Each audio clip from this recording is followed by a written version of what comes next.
네, 여러분들 좋은 시간 되고 계신가요? 네, 아주 좋은 강의 잘 듣고 열심히 듣고 계시는 모습 참 좋고요. 이제 이 시간이 여러분들한테 정말 중요한 시간입니다.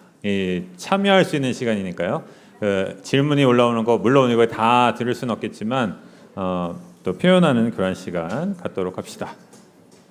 이제 논평 우리 권응용 나자로 형제의 논평을 듣도록 하겠습니다. 권응용 나자로 형제님은 미국에 있는 프란치스칸 스쿨 오브 티올로지, 프란치스칸 신학대학에서 신학 석사를 마치시고 돌아오시고 양성 수련소 수련장을 맡으셨었고 지금은 영속적 양성위원회 위원장을 맡고 계십니다. 박수로 논평을 청해 듣도록 하겠습니다.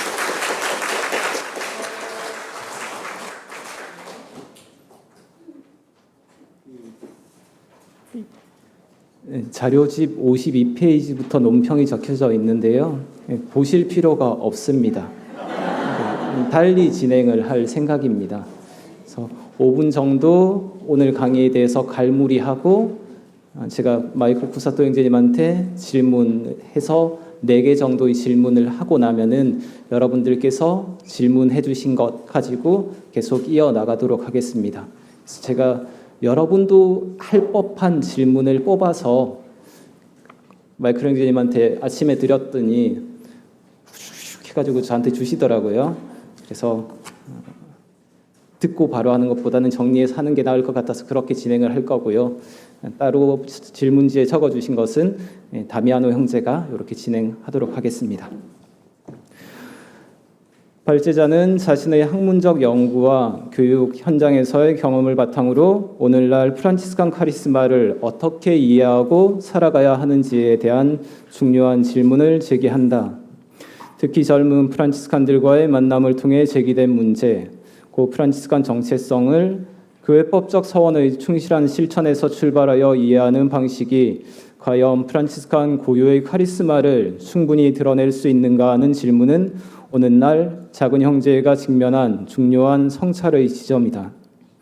청빈, 정결, 순명의 새 서원은 수도 생활의 본질적 요소이지만 프란치스칸 삶의 근원을 단순히 서원의 준수에서 찾는다면 프란치스코가 체험한 복음적 회개와 그리스도를 따르는 삶의 역동성은 충분히 드러나기 어렵다.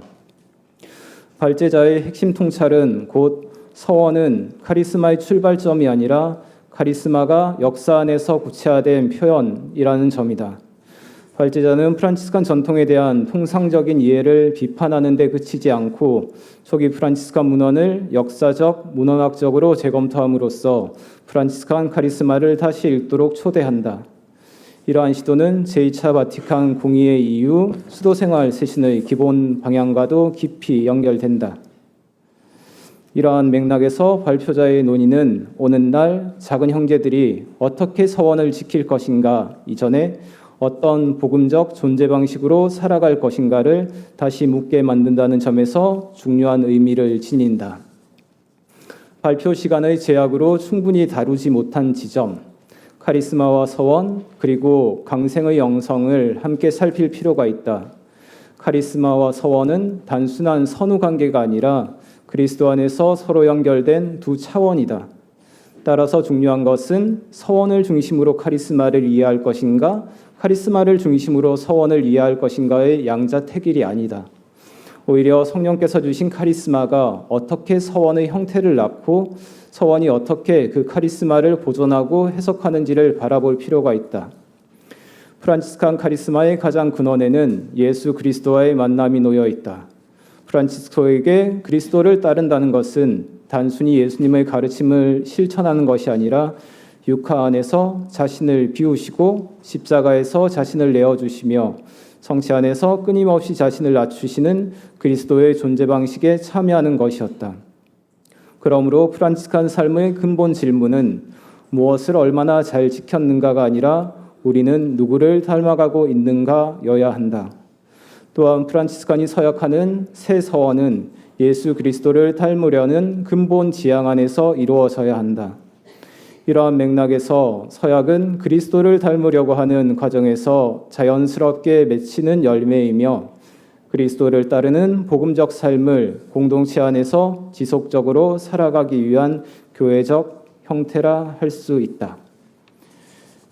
자료집에 있는 1번, 2번, 3번 다 건너뛰고 질문으로 가겠습니다. 첫째,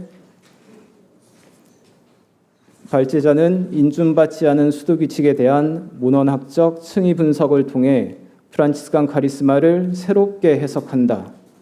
이러한 방법론은 초기 프란치스칸 전통을 이해하는 데 중요한 기여를 한다고 생각한다. 다만 이 방법론이 프란치스코의 영성과 카리스마 전체를 이해하는 데 어느 정도의 설명력을 가진다고 보는지 묻고 싶다. 유언, 권고, 인준받은 수도규칙 등 다른 핵심 문헌들은 이러한 역사적 재구성과 어떠한 관계 안에서 이해되어야 하는가? 마지막으로 향후 문헌학적 가설이 수정되거나 다른 결론에 이르게 된다면 발표의 전체 논지 역시 근본적인 재검토가 필요한 것인가? 아니면 이러한 문헌학적 재구성은 프란치스칸 카리스마를 이해하기 위한 여러 역사적, 신학적 근거 가운데 하나로 이해해야 하는가?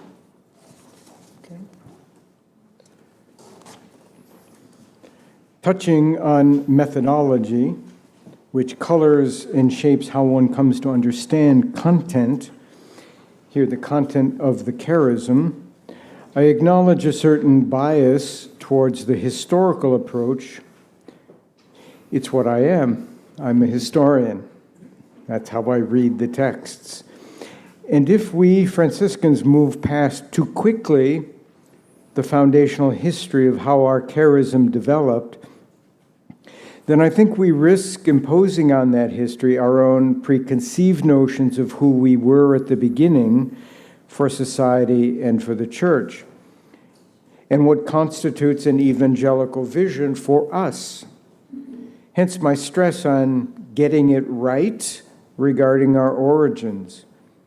My bias is that in the past we have not taken enough time to explore the life, our life, within the text we have. It's hard work, as I think you can see, pulling apart texts. And once we rediscover a more primordial or original insight into what the earliest friars were about, then we will have a dialogue partner, as it were, engaging with our past so as to bring our multifaceted charism into our life situations today. 먼저 방법론에 대해 말씀드리고자 합니다. 방법론은 어떤 내용을 이해하는 방식에 방향을 부여하고 그 틀을 형성합니다. 여기에서 말하는 내용이란 곧 프란치스칸 카리스마를 말하죠.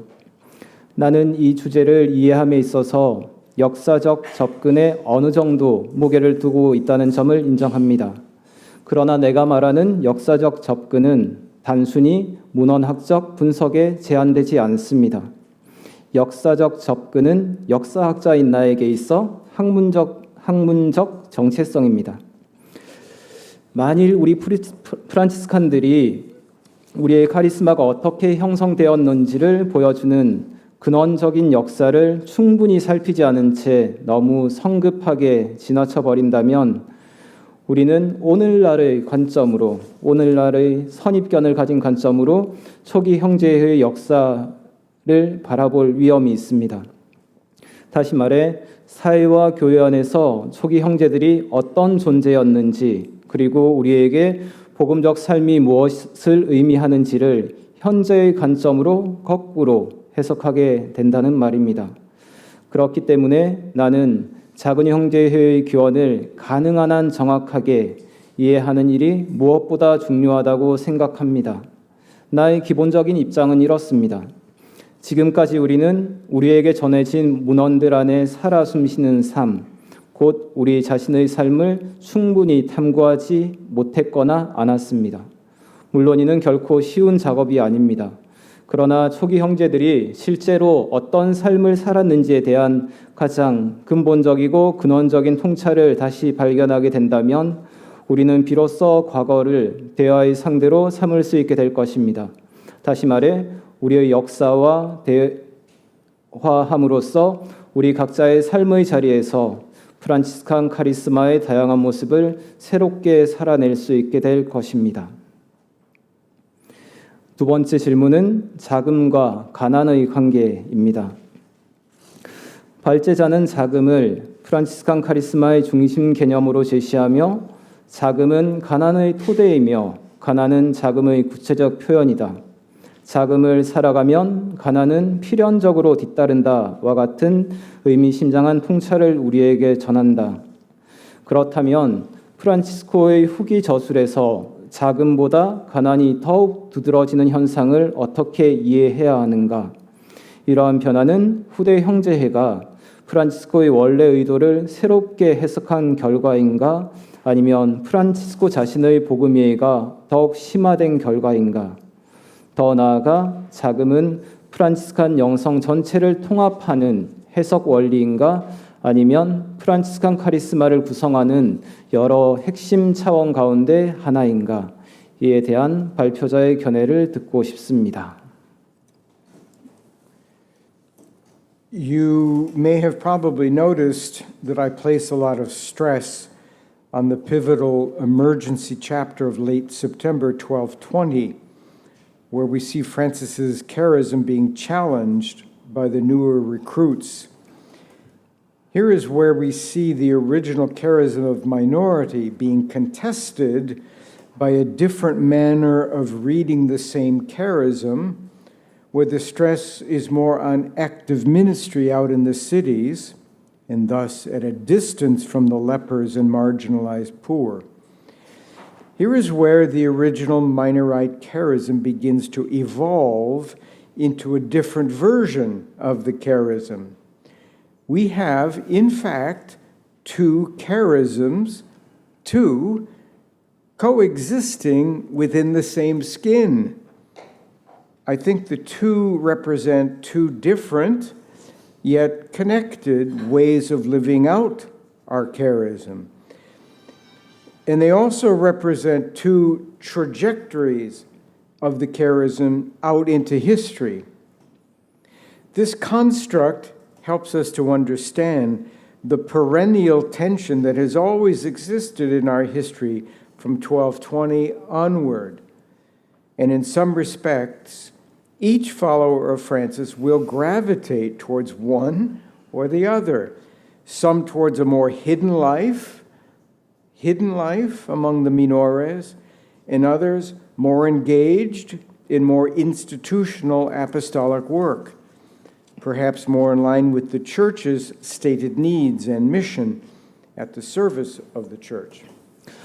여러분도 아마 알아차리셨겠지만 저는 1220년 9월에 있었던 긴급 총회를 염두에 두고 있었습니다.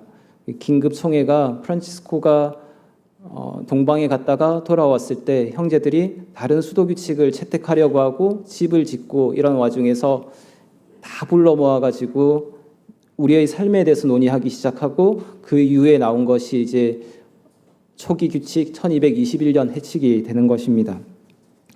바로 이때를 기점으로 프란치스코의 카리스마는 새롭게 유입된 형제들에 의해 도전을 받기 시작합니다.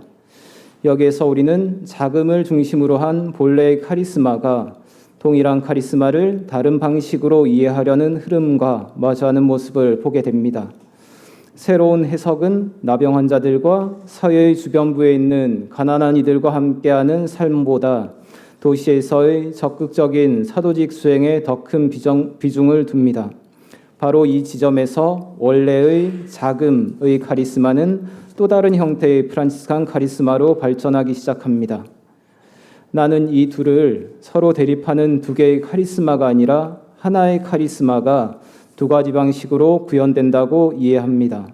두 방식은 서로 구별되지만 단절되어 있지는 않습니다. 오히려 이 둘은 동일한 카리스마가 역사 안에서 전개되어 온 두 개의 서로 다른 궤적을 보여줍니다. 이러한 이해는 1220년 이후 프란치스칸 역사 안에서 지속되어 온 긴장을 이해하는 하나의 틀을 제공합니다. 실제로 프란치스코를 따르는 이들은 저마다 이 두 방향 가운데 어느 한쪽으로 더 끌립니다.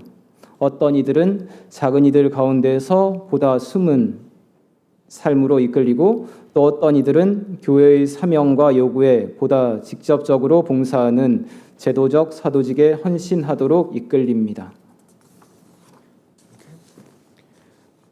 So I don't see the tension so much between minority and poverty as much as I do see it between minority and apostolic and clerical, which is to say institutional engagement.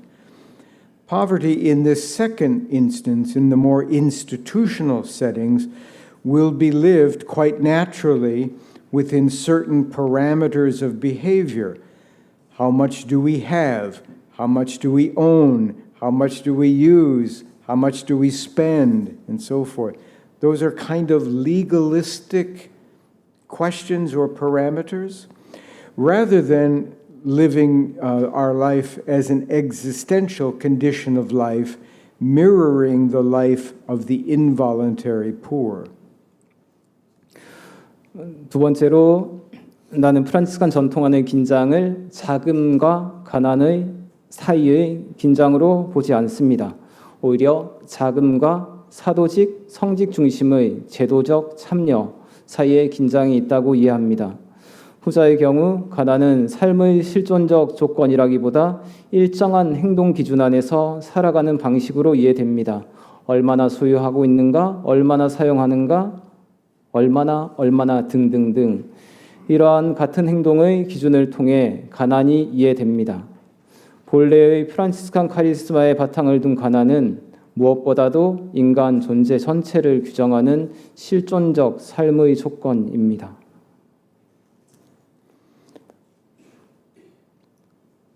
Picking up on a comment that was expressed in the initial reactions to my text, Francis himself, by the 1220s, came to broaden his understanding of the term minority from a social category to a broader and deeper spiritual category.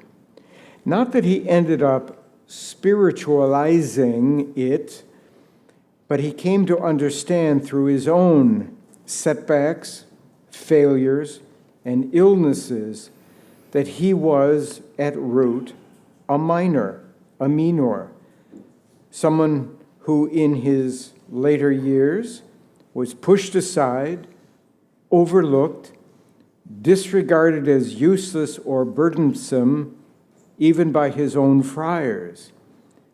He realized that he had become, in his own way, a leper to his own brothers.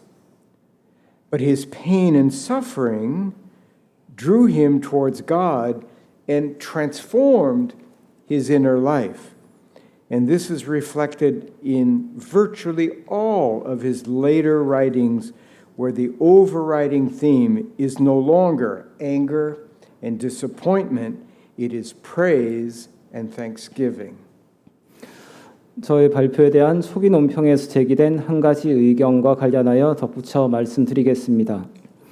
프란치스코 자신도 1220년대에 이르러 자금에 대한 이해를 사회적 범주에서 보다 넓고 깊은 영적 범주로 확장합니다. 그렇다고 해서 그가 자금을 단순히 영성화한 것은 아닙니다. 오히려 그는 자신이 겪은 좌절과 실패 그리고 질병을 통해 자신 역시 한 명의 작은이 곧 밀려나고 주목받지 못하며 쓸모없거나 짐스러운 존재로 여겨지는, 심지어 공동체 안에서 그렇게 여겨지는 사람이 되었음을 체험합니다. 그는 자기 나름의 방식으로 자신 역시 한 명의 나병 환자가 되었음을 깨닫습니다. 그의 고통과 시련은 그를 하느님께 더욱 가까이 이끌었고 그의 내적 삶을 변화시켰습니다. 이러한 변화는 그의 후기 저술들에 반영되어 있습니다.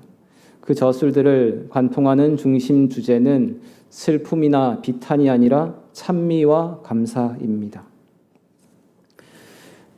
세 번째 질문은 성직화와 프란치스칸 학문 전통 관련 질문입니다. 발제자는 형제회의 성직화와 제도화가 프란치스칸 정체성을 변화시킨 중요한 역사적 전환점이라고 분석한다. 초기 성직자 형제들의 유입이 카리스마를 보다 법적, 제도적 범주 안에서 이해하도록 만들었다는 설명은 상당한 설득력을 가진다. 그러나 다른 한편으로 성직자 형제들과 프란치스칸 학문 전통은 프란치스칸 카리스마를 교회 안에서 보존하고 발전시키는 데에도 중요한 역할을 하였다. 오늘날 프란치스칸 학문 전통을 프란치스코의 원의를 거스르는 것으로 이해하는 사람들이 상당수 있다. 그렇다면 발표자는 이러한 지성 전통을 어떻게 평가하는가? 성직화와 학문화는 프란치스칸 카리스마의 약화로 이해해야 하는가? 아니면 시대의 변화 속에서 카리스마를 새롭게 창조적으로 발전시킨 것으로 봐야 하는가? The question posed asks about one aspect of the clericalization issue, namely about the growth of a genuine intellectual tradition. Suffice it to say that I don't see the two aspects as antithetical, but as complementary. That is to say, what develops quite naturally, thanks to the gifted individuals who were attracted into the order, is the dynamic process of faith and the reflection upon that faith. Or put another way, the second way, the intellectual way, is the theological reflection upon the ramifications of the primordial inspiration as it relates to the church and its history. One should not discount or denigrate the value, the necessity, and the importance of the theological drawing out of the nuances within the original energies contained within the original charism.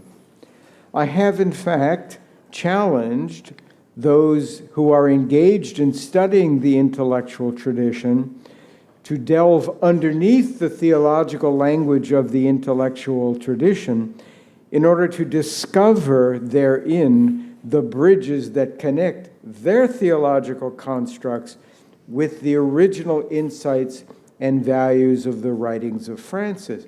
That bridge work, believe it or not, has never really been done, and it would be a great gift to us all if it were. 질문은 성직화 문제의 한 측면, 곧 참된 프란치스칸 지성 전통의 형성과 발전에 관한 것이다. 간단히 말씀드리자면 나는 이 두 가지를 서로 대립하는 것으로 보지 않고 상호 보완적인 것으로 이해한다. 다시 말해 뛰어난 재능을 지닌 이들이 형제에 들어오면서 자연스럽게 발전한 것은 신앙의 역동성과 그 신앙에 대한 성찰의 과정이다. 달리 말하면 이것은 프란치스칸 카리스마의 근원적 영감이 교회와 교회 역사 안에서 지니는 다양한 함의를 신학적으로 성찰해가는 과정이라고 할 수 있다. 따라서 우리는 최초의 카리스마 안에 담겨 있는 생명력과 역동성이 신학적으로 성찰해가는 과정에 있는 것이다. 따라서 우리는 본래의 카리스마 안에 따라서 우리는 그러한 접근을 그 중요성을 결코 가소평가하거나 폄하해서는 안 된다. 실제로 나는 프란치스칸 지성 전통을 연구하는 학자들에게 그 전통이 사용하는 신학적 언어의 표면에 머무르지 말고 그 아래로 더 깊이 파고들어 프란치스칸 신학이 발전시켜온 신학적 개념들과 프란치스코 자신의 저술에 담긴 근원적 통찰과 가치들을 이어주는 가교를 찾아내야 한다고 제안해 왔다. 그러나 안타깝게도 믿을지 안 믿을지 잘 모르겠지만 그 가교를 놓는 작업은 지금까지 거의 이루어지지 않았다. 만일 이러한 연구가 이루어진다면 그것은 우리 프란치스칸 가족 전체에 참으로 소중한 선물이 될 것이다. 네 번째 질문은 여러분들이 하실 것만 같아서 제가 했습니다. 오늘날 자금을 살아가기. 발제자가 제시한 자금 개념은 오늘날 프란치스칸 삶의 쇄신을 위해 매우 중요한 통찰을 제공한다. 그러나 13세기 움브리아의 작은 이들과 이 시대의 작은 이들은 동일하지 않다. 오늘날에는 이주민과 난민, 장애인과 노인, 생태 위기로 고통받는 사람들, 디지털 사회 안에서 고립을 경험하는 사람들 등 매우 다양한 형태의 사회적 배제가 존재한다. 만일 자금의 카리스마가 단지 역사적 기억이 아니라 오늘날에도 살아있는 현실로 남고자 한다면 우리는 무엇보다 무엇을 해야 하는가? 더 나아가 우리 시대의 작은 이들은 누구인가를 식별할 수 있도록 해주는 프란치스칸 고유의 기준이 있는가? I cannot concur more. To be faithful to the founding charism, it seems imperative to me to broaden our contemporary understanding of who are living on the fringes of our societies, who are the minores of our own day. It is true, such an effort to broaden our understanding with the concrete identification of those lost or left behind or shunted aside or burdened by the trials of the day is precisely the challenge of responding to that third question in the first layer of the early rule. What are we to do out in the world? Not every ministry is appropriately Franciscan. Others are more in line with the desire to be minor among the minores. If only our chapters, provincial or local, deliberated about this issue and dedicated our energy to those noted in the question, with the great examples that you gave, we would all be much better off. 이 질문에 대해서 나도 많이 고민하고 있는 부분이다. 그리고 이 점에 대해서 나 역시 전적으로 동의한다. 창설 카리스마에 충실하기 위해서는 무엇보다 오늘날 우리 사회의 주변부에서 살아가는 이들이 누구인지, 다시 말해 우리 시대의 작은 이들이 누구인지를 이해하는 우리의 시야를 더욱 넓혀가는 일이 반드시 필요하다. 실제로 잊혀지고 뒤처지고 무거운 짐을 짊어진 그렇게 사회의 주변부로 밀려난 이들을 구체적으로 식별함으로써 우리의 이해를 확장하려는 노력은 초기 규칙의 가장 오래된 층위에 제시된 세 번째 질문, 곧 우리는 세상 안에서 무엇을 해야 하는가에 대한 응답으로 이어진다. 모든 사도직이 프란치스칸적인 것은 아니다. 어떤 사도직은 다른 것보다 작은 이들 가운데 작은 형제로 살아가려는 프란치스칸 소명에 더 잘 부합한다. 우리 형제회의 총회들이 이 문제를 조금 더 진지하게 숙고하고 앞서 언급한 이들을 위해 우리의 힘과 역량을 기울일 수 있기를 희망한다. 입니다.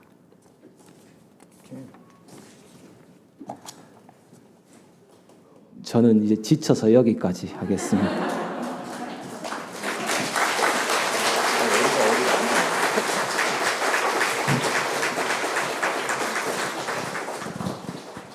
지금 시간이 별로 남지 않았는데요.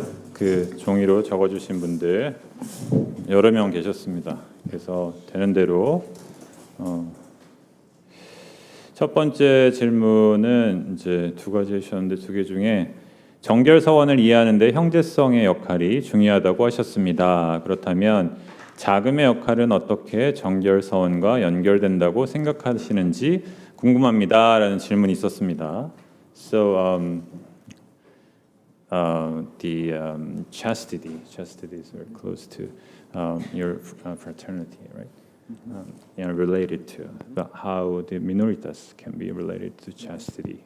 That was his question. Yeah. Well, I think it's about your humility or something like that. Right? Yeah, good question. Ultimately, minoritas is really about how we relate to people who are suffering especially. And so it's the key word there is relationship.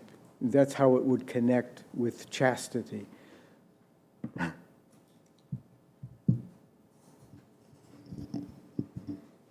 It'd be the way that one develops one's relationships with the suffering poor, with the isolated.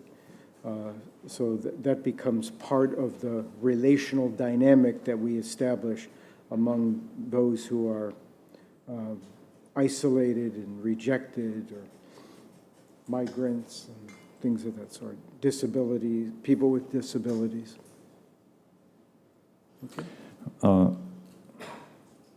자금이라는 것은 이제 어떻게 사람들과 관계 맺는가, 네, 관계성으로 이해를 한다고 하면은 작은 이들, 이제 소외된 이들,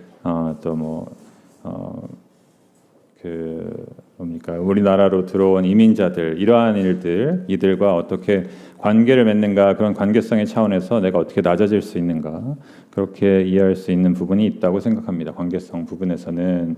그래서 Are you finished? Yes. 오케이. 그래서 지금 이 답변의 맥락은 이제 우리 정결서원이라는 것이 어떤 사람들과 어떻게 관계를 맺어가는가의 차원에서 이해될 수 있는 것이라면, 이제 자금의 측면에서 정결을 이해하고자 할 때 우리가 스스로 이제 낮아지고 스스로 소외되는 사람들과 관계를 맺어가는 그 측면 안에서 정결의 서원에 가까이 갈 수 있는 그러한 여지가 있지 않을까라는 답변이셨습니다. 두 번째는 이제 800년 속의 시간 속에서 변화를 겪어 왔는데, 오늘날 젊은이들, 그리고 지금 성소자가 수도 성소를 원하는 사람들이 매우 적은 이 상황에서 볼 때, 이 800년 전에 성인이 이야기한 이것들이 지금 우리에게 좀 변화되어야 되는 그런 부분이 있지 않는가, 혹은 젊은이들이 이 프란치스칸 성소를 받아들임에 있어서 어떻게 해야 되는가, 지금 받아들이지 못하니까 성소자가 없는 것 아닌가, 이러한 질문이셨습니다. So 800 years has passed since Francis spoke. So is there anything that we really have to modify the teaching, because the young people seems to be not attracted to religious life? You know, the number of vocation is dropping. So in that sense, should we really change or modify the teaching of Saint Francis, or should we, change our attitude talking to young people? Is there anything that we have to modify, or do they have to change to accept this teaching? It's a complicated question, really, because vocational attraction of vocations is an ecclesial and societal problem. And we're just going through a period where things are not aligned very well. One can even criticize that with all the writings on Francis up to now or recently have not genuinely spoken, for whatever reason, to the where young people are today. I'm not competent to answer that question, where they are. I don't work with youth anymore. But I do think the story of Francis, no matter what age, seems to be a compelling story because it's not tied into institutions which tend to corrupt and freeze, if you will. It's not tied into authoritarian ecclesial power structures. It is a man in search of God who gathered people to his vision around him and moved forward in life. That story will always be compelling. Yeah. But whether they enter a religious community or not is another whole question, a complex question. We used to think that, at least where I live, that if our parishes, because we were very numerous in parish ministries, that our parishes were the nucleus for vocation recruitment. That's not really true, and it certainly isn't true anymore. So that model has to change. Okay.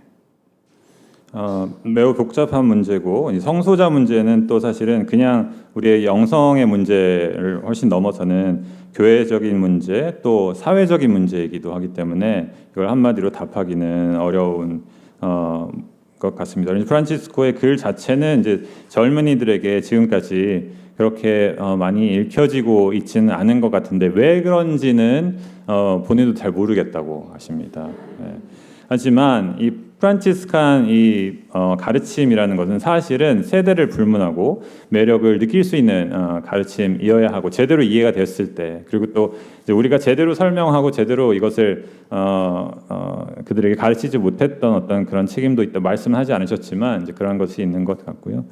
이 프란치스칸 가르침이라는 것이 권력 관계에 대한 이야기도 아니고 그리고 또 어떤 특정한 세대에게만 관심 있게 되는 그러한 이야기도 아니고 사랑에 대한 얘기고 하느님을 찾아가는 그러한 그 길 안에서 우리가 어떻게 찾아갈 것인가 하느님의 목소리를 어떻게 들을 것인가 그리고 또 인간성의 어떤 깊이에 대한 그러한 이야기이기 때문에 누구에게든 어필할 수 있는 그러한 이야기임에는 분명한데 근데 이 프란치스칸 그 가르침 그 자체의 가치하고 이걸 수도의 성소가 줄어드는 그 문제하고를 연결시키기에는 너무나 여러 가지 복잡한 문제가 달려 있고 이것은 또 다른 문제다. 이제 우리가 성소자를 모집하는 데 있어서 이제 본당에서 이제 성소자 모집하고 이 모델로 계속 가고 있는데 이 모델 자체가 바뀌어져야 되는 것이 아닌가 이러한 말씀을 해주셨습니다. 네, 이제 젊은이에 대한 이야기 있었는데 또 이제 그 어른 수녀님 모든 수도 수사님들에 대한 이야기 있습니다. 삶 안에서 상급 수녀님들 혹은 수사님들의 약점을 보게 될 때가 있습니다. 그런 점이 공동체 생활에 도움이 되지 않는 경우도 있습니다. 지도 수녀님께서는 상급 수녀님 자신도 그 문제를 잘 알고 계시니까 하급자로서 우리가 굳이 이야기할 필요도 없고 그분의 행동에 대해서 책임질 의무도 없다라고 말씀하셨습니다. 하지만 상급자를 진심으로 생각하고 강의 내용에서 말하는 서로 돕고 순종하는 정신에 비추어 보면 솔직하게 자신의 느낌과 생각을 전달하는 것이 오히려 공동체가 더 건강하게 운영되는데 도움이 되지 않을까요? 라는 이제 젊은 수녀님의 용감한 질문이셨습니다. 네. So younger sister asking about the older sister behavior. So in our life, we see the weakness of older sisters, and that not physically, but in the way they live. Sometimes the sisters say that they know what they are lacking. And we don't really have to point that out, just accept who they are. But sometimes, as you have mentioned, fraternal correction has to be occur in both ways, right? Yeah. Not top down, but down to top, right? Mm-hmm. So in that context, if we really think, concerned about them, should we have to point that out so that they can understand and then so that they can correct their action. Mm-hmm. Should we do that or not? It's a delicate question. 네, 쉽지 않은 질문입니다. Whatever is done, whatever is said one-on-one or one within a group, it must be done and conveyed in love, that you have a person's well-being at heart. You're not attacking to be self-righteous. You are sharing a concern on the basis of, you're sharing concern from a place of love and gentleness to a person who probably cannot withstand a frontal assault. all of those types of situations are delicate. I could give you a number of examples from my own friar life, as a friar or as a guardian. Yeah, in love. And the love must be conveyed so that it can be honestly felt by the recipient of your correction or your concern. 네, 무엇을 말하든지 어떻게 말하든지 누구에게 말하든지 어떤 식으로 말하든지 사랑으로 해야 된다. 사랑으로 그 상대방을 위하는 마음으로 해야 된다. 우리는 종종 내가 옳다는 걸 드러내기 위해서 이렇게 이야기하는 경우가 있고 또 잘잘못을 가리기 위해서 하는 경우가 있는데 그러한 것이 아니라 친절하게 상대방의 마음을 돌아보는 그러한 마음가짐으로 사랑으로 해야 된다. 상대방은 분명히 그러한 잘못을 지적받았을 때 옳고 그름을 인식을 한다고 하더라도 그런 것이 공격으로 갔을 때 받아들일 마음은 결코 없을 것이다. 말씀해 주셨고요. 그리고 이제 수도자로서 그리고 또 수호자로서 많은 경험을 하셨고 어제 저희 치킨 먹으면서 본인이 이제 수호자였던 그 시절에 어떠한 일들이 있었는지 아주 적나라하게 들었거든요. 그것을 언급하지는 않으시겠지만 하면서 말씀하시는데 어쨌든지 사랑으로 해야 되고 상호 존중하는 마음으로 그것을 했을 때 의미가 있는 것이지 그렇지 않으면 의미가 없다. Let me add one thing. We talked about this actually. Right. Not every community can do that. It requires a level of trust that has to be worked on.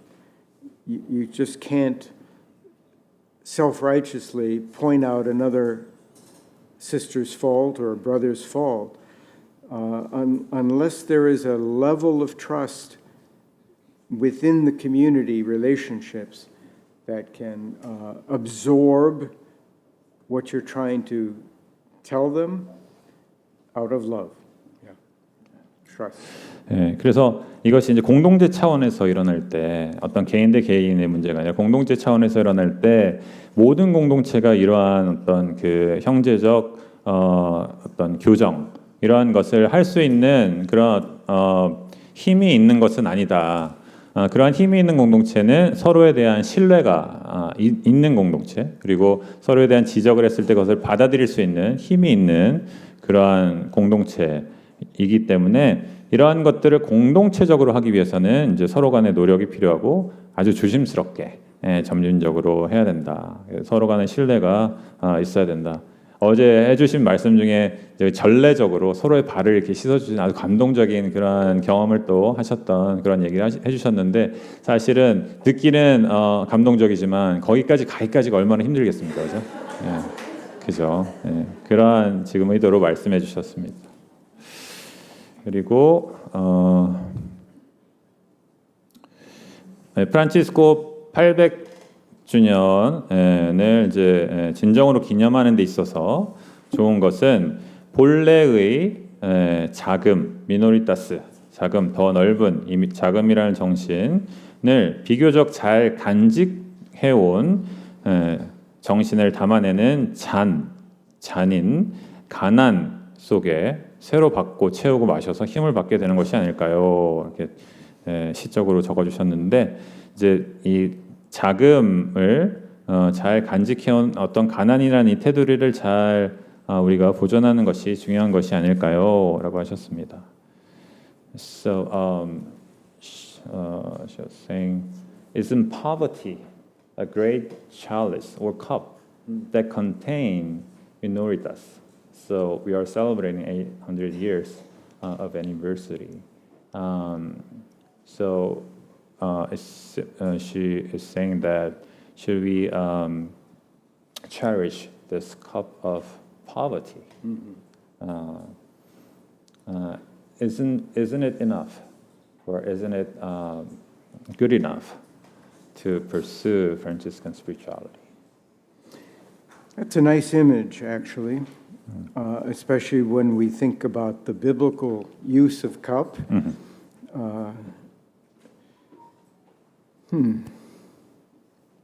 Well, all I can say is, unless we can turn that around and make the cup filled with minoritas, and then one of the streams out of the cup, or one of the to continue with the image, the frequent sips from the cup have to do with poverty.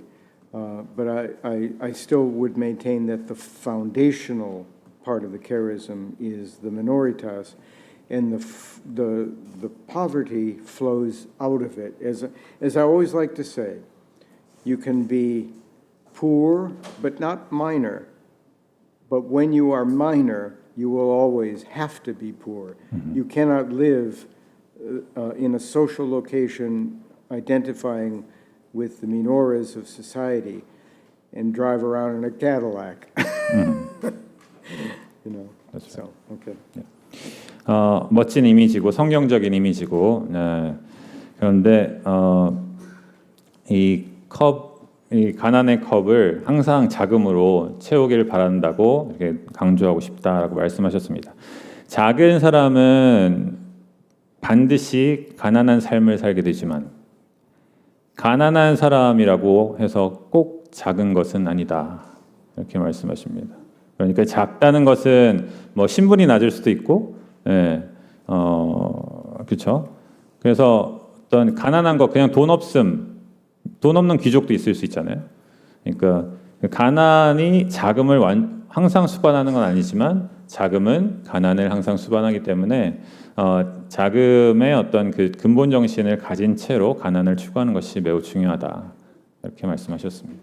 Maybe another way of looking at it, again, trying to stay rooted to the image in the scriptures, is that the cup is the passion, and in that cup of the passion lies a whole stream of other aspects of Christian spirituality. Passion of Christ. The passion of Christ. Yeah. 그 이제 잔이라는 것을 그리스도의 순환이라는 어떤 잔, 그러니까 그리스도론적인 어떤 이해 안에서 우리가 가난을 이해할 수 있다면 그 잔 안에 담길 수 있는 것은 이제 이런 뭐 자금이나 가난이나 이렇게 구별할 것이 아니라 그리스도를 닮아가는 그러한 여러 가지가 담겨 있는 그런 잔일 것이다라는 맥락으로 그 말씀하신 것 같습니다. 잔이라는 이미지를 계속해서 이용한다면 이렇게 이해할 수도 있겠다 말씀하셨습니다. 그리고 어떤 질문이 있는데 프란치스칸으로 살기 위해서 특히 리더나 봉사자가 되기 위해서는 어색함, 배척, 창피함 등이 당연한 것이 건가요? 그러니까 작은 이들은 그런 대접을 보통 세상으로부터 받으니까 이런 질문인데요. To live as a Franciscan, especially as a leader in position, like awkwardness, rejection, things like that, should be a common thing. Like if you're a Franciscan, and you're embracing minoritas, the minors always have to kind of face those kind of situation, awkwardness and rejection. So would it be natural to face those kind of situation if you're a Franciscan? Yes. 네. Yeah. Leadership has a particular suffering involved in it. Because you are the focal point, if you will, of trying to keep the fraternity faithful and authentic to what it has professed, and you will always predictably get pushback and resistance because human beings as they are, they often do not want to live authentically.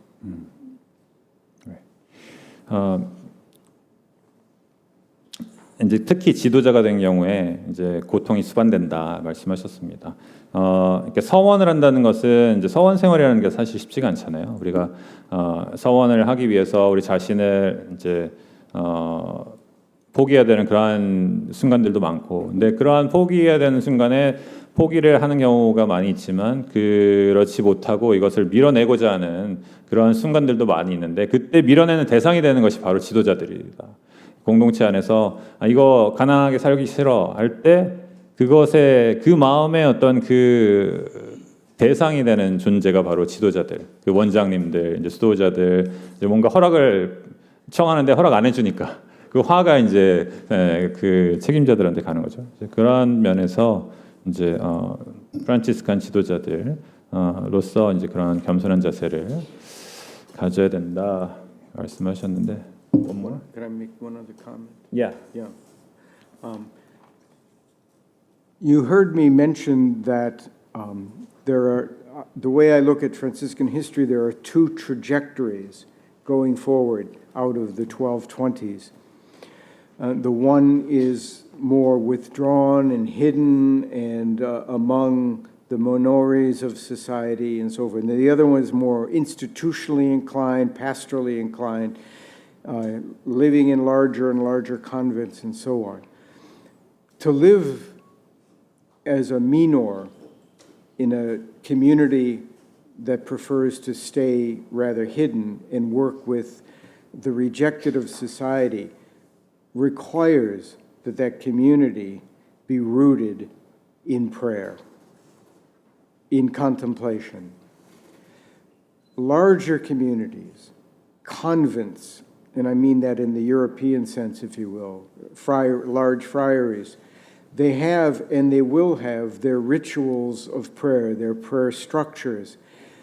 But to live in the type of life that Francis first envisioned really requires an eremitical orientation and a dedication to intense prayer and contemplation.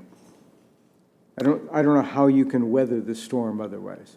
Yeah, but I didn't get the second part. So the first one, you have there's a prayer concentration, and for the conventuals, what do you need? Not the conventuals, to live in a convent, Right. live in a large house. Right. They have their own prayer rituals. They have the divine office. Right. They have a horarium. They have a scheduled prayer. So Right. a community runs very easily, in a sense, with that type of structured prayer. Right. In a place that is dedicated to living among the rejected of society and so forth, you don't have the luxury of prayer rituals. You have to own how you're going to pray together. Yeah. 오케이.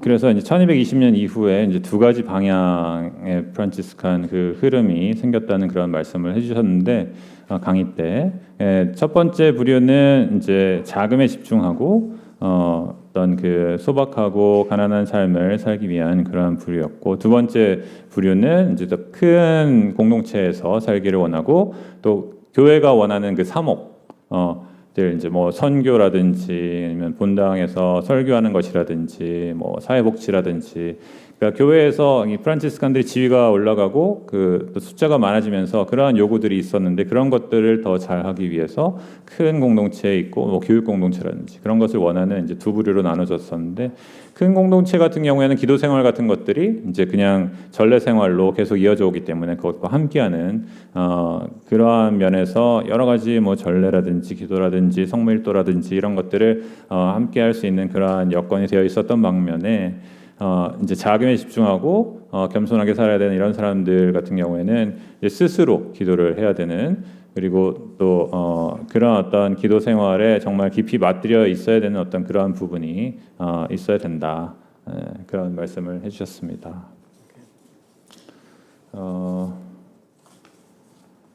하나만 더 하고 끝낼까요? 근데 이분이 영어로 적어주셔가지고 제가 한글로 제속 프란치스칸으로서 우리 가운데 가장 가난한 이들과 연대하는 것이 항상 가능하지 않습니다. 그러나 제가 위치한 상황에서 되도록 좀 더 온전하게 하느님께 의존하면 함께하는 형제 자매들을 좀 더 귀히 여기며 살아가는 것을 이 시대를 살아가는 평신도 프란치스칸이 가난을 살아내는 삶이라 생각합니다.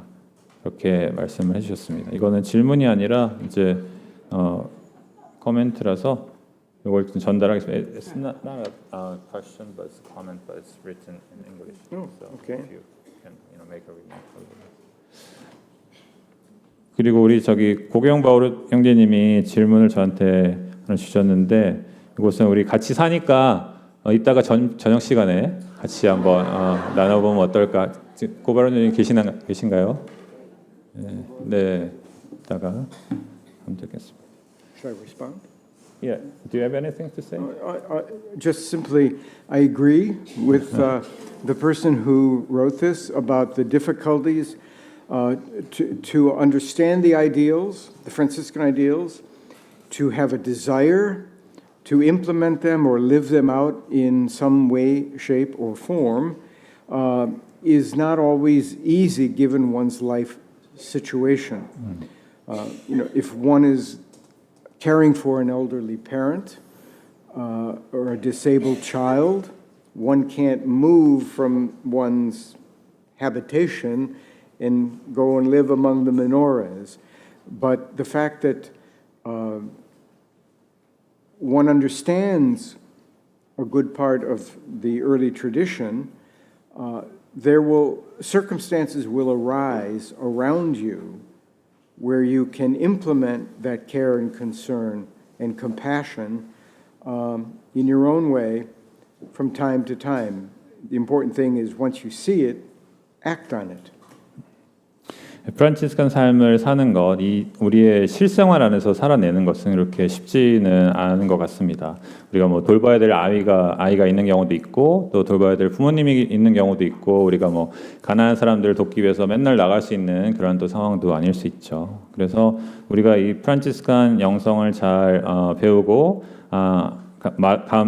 가슴에 간직하고 상황이 올 때 놓치지 않고. 그때 맞는 그런 이제 프란치스칸 삶을 살아가는 것이 중요하겠다. 그렇게 깨어 있는 삶을 살아가 봅시다라는 것으로 이제 마지막 리마크를 하도록 하겠습니다.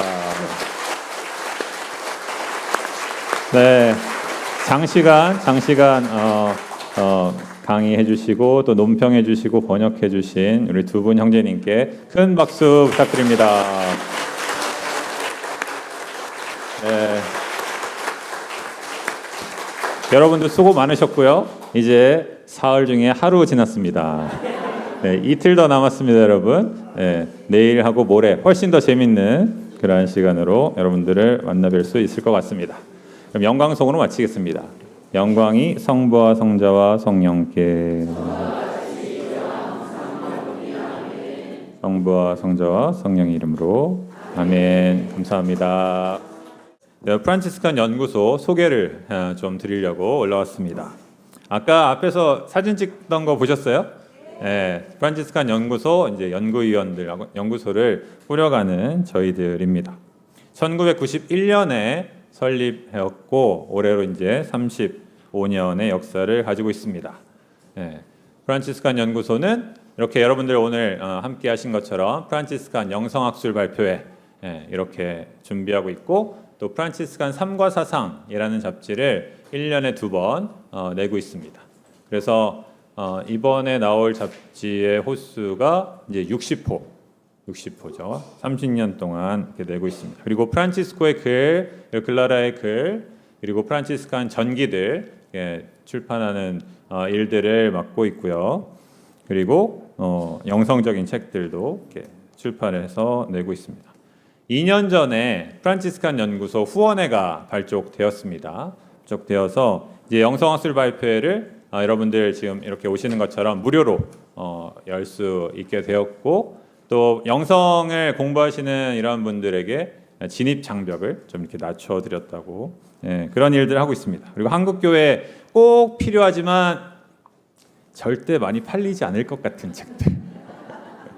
이런 것들은 이제 후원해 주시는 여러분들의 힘으로 저희가 이제 책을 찍어내고 있죠.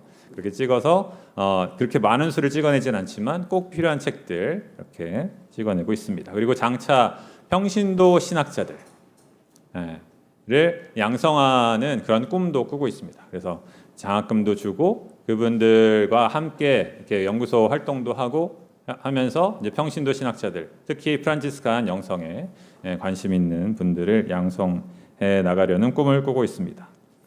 그래서 2년이 되었는데요. 많은 분들이 지금 참여해주고 계시고 올해 9월 28일 월요일 오전 10시 첫 후원회 모임을 합니다. 정동성당에서 10시에 미사하고 그다음에 강의하고 함께 다과하고 그런 시간을 가질 계획입니다. 1년에 4번 정도 이제 모일 것이고요. 여러분들 시간 되시는 분들 함께 해주시면 좋겠습니다. 그리고 저희가 후원회지를 이제 첫 후원회지를 이번 여름에 낼 겁니다. 지금 원고는 다 모였고요. 이제 디자인 이쁘게 해가지고 만들어서 여러분들께 발송해 드리도록 하겠습니다. 후원에 관심 가져주시고 오늘 가입해 주시면 저기 후원의 선물 쭈루룩 쌓여 있는 거 보셨죠? 밀랍초하고 프란치스코의 글 이렇게 바로 그 자리에서 선사해 드리도록 하겠습니다. 그리고 후원 그 연구소 그 리플렛 조그만 거 약간 붉은색 그 들고 계신 거 거기 보면 저희 홈페이지 나와 있어요. 홈페이지 한 번씩 들어가 보시고 저희가 어떤 일 하는지 보시고 거기 보면은 삼과 사상이 이제 59호 나왔다 그랬잖아요. 59호 나온 삼과 사상을 거기 다 볼 수 있습니다. 들어가셔서 삼과 사상 나왔던 거 거기에서 다 보실 수 있어요. 저희가 그랬죠. 프란치스칸 영성을 배우는 데는 돈이 필요해서는 안 된다. 그 후원의 여러분들이 그것을 가능하게 해주시고 계시는 겁니다. 홈페이지에 들어가시면 삼과 사상 다 읽으실 수 있어요. 그리고 이제 여기 입구에 그 프란치스코 출판사에서 나와서 지금 책 전시해 놓고 팔고 계시잖아요. 그 중에 하나가 뭐냐면 여러분들 2년 전에 영성학술 발표했을 때 여기서 발표하셨던 그 논문들 그 모음집이 나온 거예요. 아주 따끈따끈하게 지난주에 나왔어요. 지난주에 여기에 이제 책들 중에 하나 있고 그리고 작년에 했던 발표의 모음은 삼과 사상 60호 이제 다음 주나 다다음 주에 나올 거거든요. 거기에 다 있습니다. 거기서 보시면 되고 오늘 여러분들 함께한 이 내용 내일하고 모레 이 내용들은 이제 지금 여러분들이 가지고 있는 책의 내용이 다 있지만 이것은 사실은 발표자의 초고잖아요. 이거를 한 달 동안 이 발표자들이 수정을 해가지고 저한테 보내주시면 저희 연구소에서 이거를 이제 편집하고 해서 먼저 그 우리나라에 있는 교수님들 세 분들께 이제 각 논문당 세 분이죠. 쭉 그 심사를 보냅니다. 심사를 보내서 이제 통과하고 안 되겠다 그러면 또 고쳐가지고 또 보내서 통과하고 해가지고 삼과 사상이 나오는 거거든요. 삼과 사상이 이제 가을호가 그렇게 나올 겁니다. 그래서 여러분들 삼과 사상 구독해 주시면 그 이 매년 나오는 이 우리가 매년 하는 이 영성학술 발표의 그 글들을 깨끗한 글들을 받아보실 수 있으시게 됩니다. 물론 글만 읽고 싶다. 그럼 홈페이지 들어가서 읽으시면 됩니다. 하지만 이제 우리 연구소도 후원도 하고 싶다. 그러면 삼과 사상을 구독해 주시면 되겠습니다.